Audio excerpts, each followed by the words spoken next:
Fasting of the traveler, yes.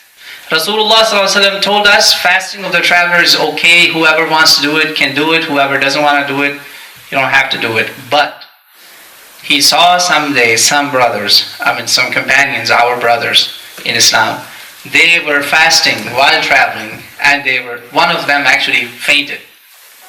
And companions were doing this on him, sprinkling water and all that. You know what Rasulullah said? I have actually the hadith written down here. Alhamdulillah, by Allah's tawfiq, I remember it. He says, لَيْسَ مِنَ الْبِرِّ الصِّيَامُ فِي السَّفَرِ. Sadaqa Rasulullah. He said, there is no extra good deed you're going to get by forcing yourself to fast in travel. So it's really upon the person. You're not going to get any extra reward just because, I'm traveling and I'm going to fast.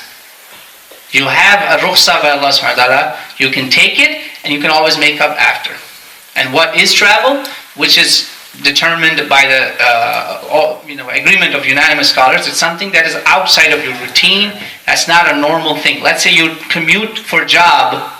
That's a good one. We have people go to Battle Creek, Grand Rapids, commute for job every day. Then they're not going to fast all Ramadan? No. Something out of your routine. One day you have to go to Detroit, or 2 days in a month, or 3 days, 4 days, but it's out of your routine. That is a travel. But if you're a truck driver, you're on road every day. Alhamdulillah.